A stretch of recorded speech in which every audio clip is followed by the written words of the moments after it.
We do a lot of party at our house, eh? Our house is where everybody comes to. Well, and I'm sure he likes that, all the activity. loves it.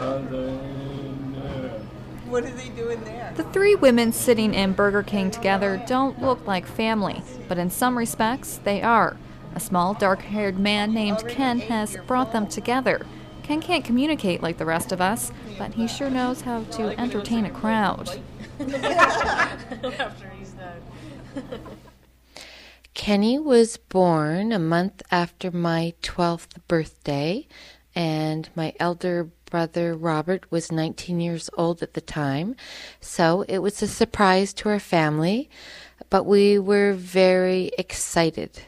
Everybody was very excited to have a new addition to the family, and it was very difficult when everybody learned that he was born with a disability. Christina Guthrie vividly remembers her brother's birth 41 years ago. She says the circumstances under which my Uncle Kenny was born were not what one would call typical. It wasn't until my 43-year-old grandmother gave birth to him that my family learned he had Down syndrome. So we had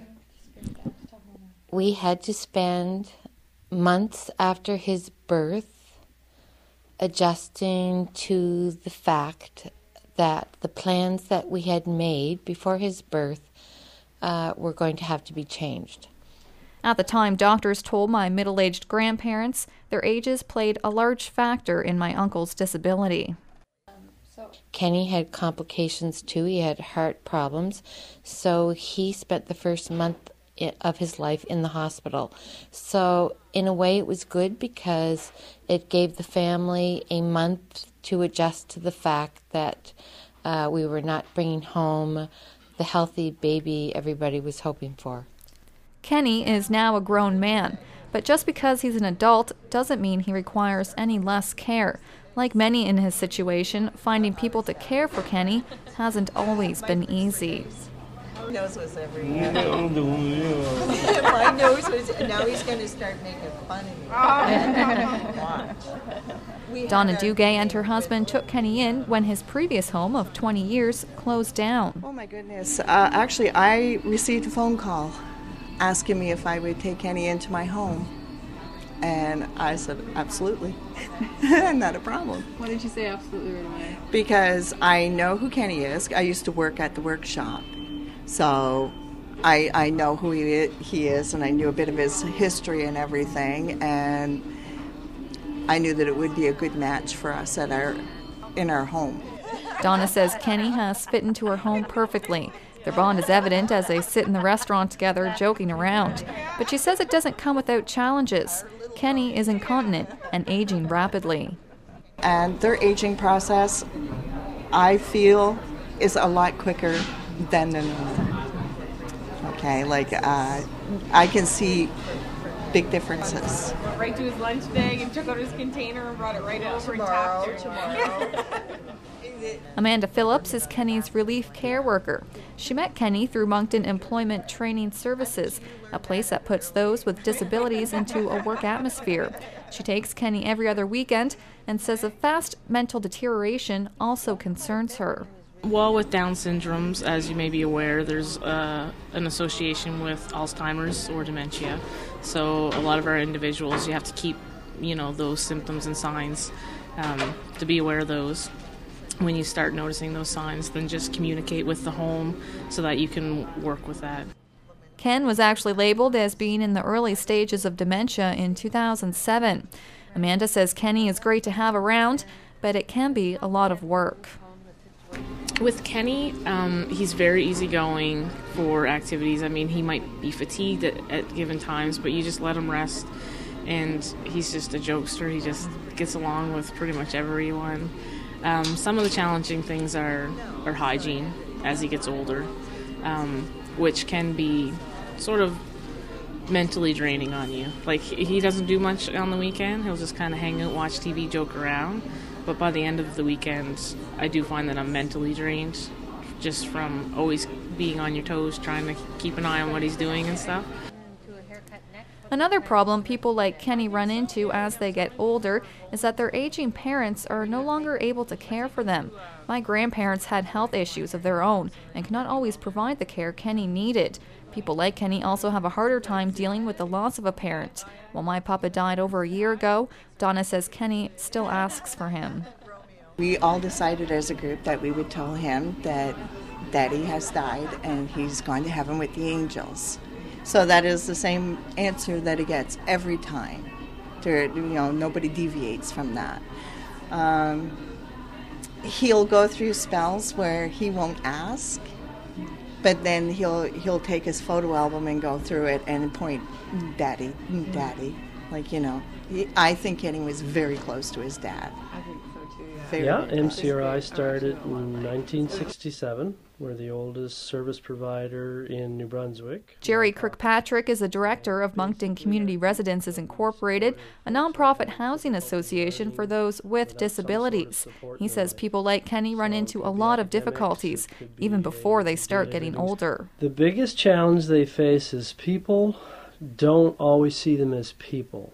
In the world of school and medical, doctors and teachers, and anybody in our human service field, always like to stick some sort of sticker on you as a human being to figure out who you are. You're a diabetic, you have Down syndrome, you have Tourette's, you have schizophrenia.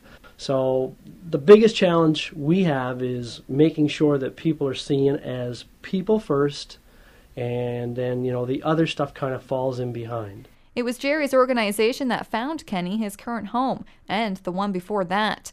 Kenny moved to Moncton in 1980 after spending a few years in a home that was not conducive to his progress. From the time he was born in 1966 to 1973, when my parents left Halifax, he was in an excellent facility there and learned quite a bit. But unfortunately, when they moved to Campbellton in 73, the facility that they had in Campbellton didn't have the funds that was needed to have properly trained people, and it was more of a babysitting services. So my parents were really hopeful that when he came to Moncton, there was a school with people trained to teach Kenny, and so they were hoping at that time, he was 14 years old, that he could expand upon what he had already learned. Kenny lucked out when he was able to jump the waiting lists to come to his new home in Moncton. It was still the time that we had Centre Care, where institutionalized facilities were available for people with mental handicaps. So I don't think the government at that time had made the switch over.